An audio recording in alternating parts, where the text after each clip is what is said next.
Okay, so I've decided to do a video blog of my journey of weight loss and getting a bit healthier, to be honest. So I'm doing hopefully a 5-day fast starting today. My current weight is 100 kilos spot on. That's an increase of 1.6 stone in the last 2 or 3 weeks, so that's not good at all. So my aim is to lose some weight, get a little bit healthier, because I've got to be honest, I've had a pretty good Christmas, or bad, whichever way you look at it. So this is day one. As you can see, carrying the Christmas fat there, the side, look at that. It's all going. Muscles all gone. Need to sort it out. So this is it. Hopefully sorting it out. Yeah. So day one, 5-day water fast. It causes cell destruction that basically gets you to bad cells, and it has too many health benefits to be ignored. So have a little look at autophagy, which is breaking down cells that could turn mutant and sending your body into a little bit of a frenzy to get rid of all the toxins in your body, because it can now get a chance to do it, seeing as I've been leathering it for the past week or two.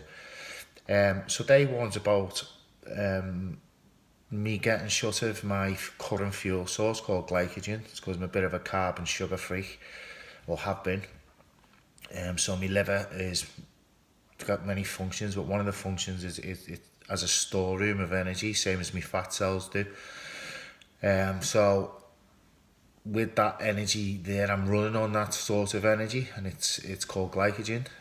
So the fuel source is from what you eat, and I've ate a lot of high glycogen foods, high glucose foods, high carb foods such as crisp, beer, and I've done no training or little training, so obviously the cells have increased in size, and that's the weight gain.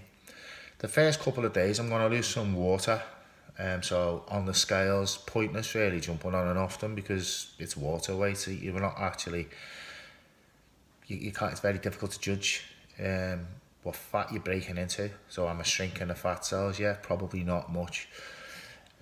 So day one, day two, day three, I put a progress report on here. So day one is about me emptying these stores in the liver and the fat cells. I'll be tapping into that fuel source, which will still be glycogen at the minute. I'll be draining them. So I'm likely to feel a little bit tired, hungry, thirsty, because obviously the body doesn't want me doing this. So I can only have water, maybe black coffee, but I don't even want to do that, to be honest with you. I'm just going to have water, maybe get some sparkling water. I'm going to up me training. I'm not going to not train today, so I'm going to be playing 5-a-side. I'm going to be going to the gym. I'm going to hit the rower later on, and I'm going to do something in the region of about 10k, 10,000 meters row, which is, it's not difficult for me normally, but I think today it will be. And I'm going to have a little sprint on the treadmill, so I'll be doing a 2.4k and as fast as I can. My time, last time I did it was 10:09, but I'm guessing that this time's probably going to be something in the region of about 14 minutes if I complete it. That's how unfit I feel at the minute.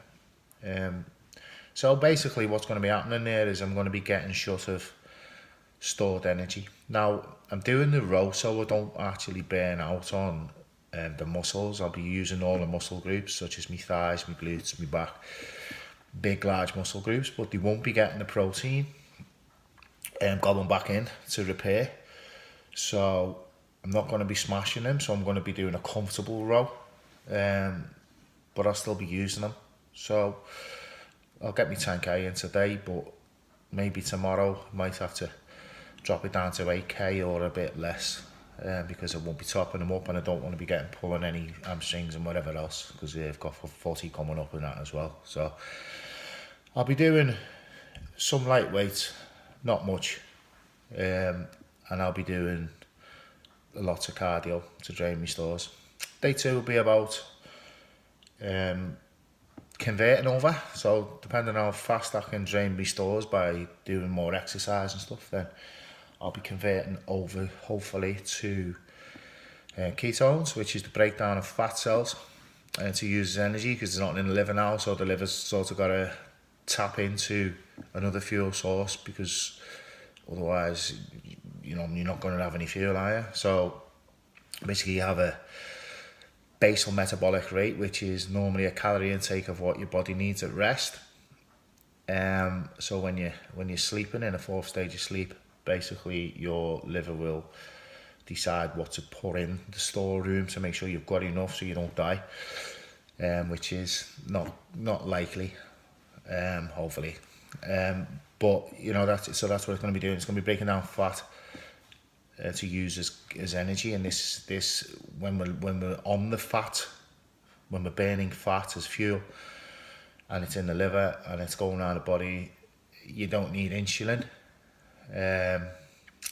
because it's basically, you're not producing it because you don't need it, because your sugar levels aren't affected because you're not taking any in.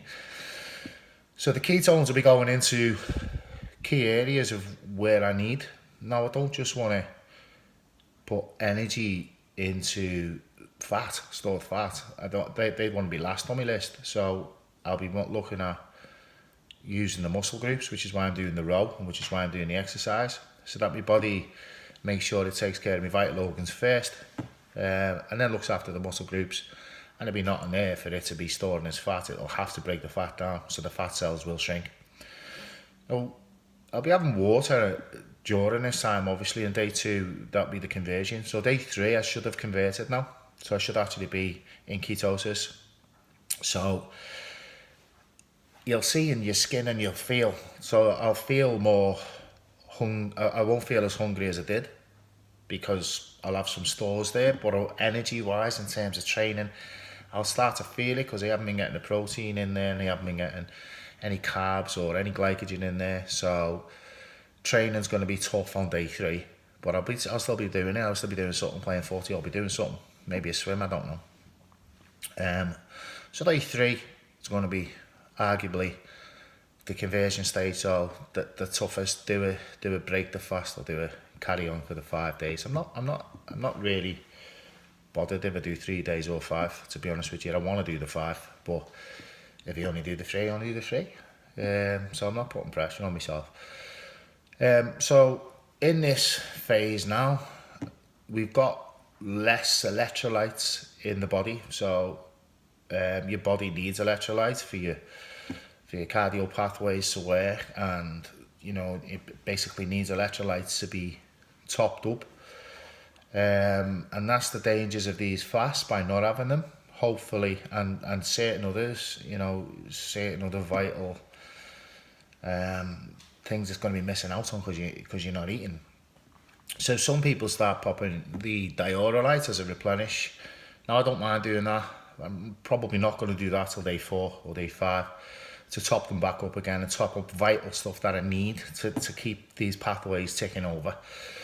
So day 4, I'll be looking at having some diurolite. I've got to look for diurolite with little or no glycogen in, because I don't want to go back to glycogen. I want to stay on ketones. So diurolite, day 4, day 5. When I do break the fast, I normally break the fast by doing something stupid, and I think I'll just go and wreck everything. So I'm not going to do that this time, hopefully. I'm hopefully going to have something light, like some juice of sorts, but maybe low glycogen. Or I wouldn't mind staying in ketosis a little bit longer, so like a ketogenic sort of diet. So maybe some mushrooms and poached egg, maybe some meat, something really light, something where the body's not going to have to work too hard to digest, because otherwise it'll just come flying straight out of me, won't it? Because I still got to go to work and whatever else. Right, so these blogs, this is where it's at. My name's Gary Page, and I'm not an expert in this. I'm basically pretty decent on the body, but I wouldn't call myself an expert. So if you are going to try this by watching this video, make sure that you use some common sense and go and see like a doctor, or find out if the medication that you're on is going to be interfered with, i.e. if I was taking blood pressure tablets that lower my blood pressure, this is going to lower my blood pressure. Not drinking enough to lower my blood pressure, so I'm likely to faint. That's not going to go down well, especially if I fainted, I don't know, crossing the road or something, is it? So you've got to be a bit careful, and you've got to make sure that you are doing it for the right reasons and you're doing it sensibly, and you've got the mindset to break this fast whenever you want to break it, and be sensible with it. Don't be, addicted to it and be a bit crazy. So the first week for me is about the fasting. The week after that will be intermittent fasting, but it'll be about the training. So I'll be looking at using different muscle groups, starting to tone, so I'm just not left with a load of weight loss and a big load of skin, which I don't want, obviously. And fitness, I need to boost my cardio, so I'm hoping to drop 20 kilo this year. That's a massive amount of weight, but normally every year I drop a good 9 kilo anyway, or maybe 10, which is great really, to live a life like that. So I'd like to just try and maintain it this year. It's 2018, and not getting any younger, so I need to sort myself out. So this is where we're at. Yeah, so thanks for joining me, thanks for listening this far, to those who are still here now I haven't fell asleep. So yeah, I'll keep you in touch. See you later, bye.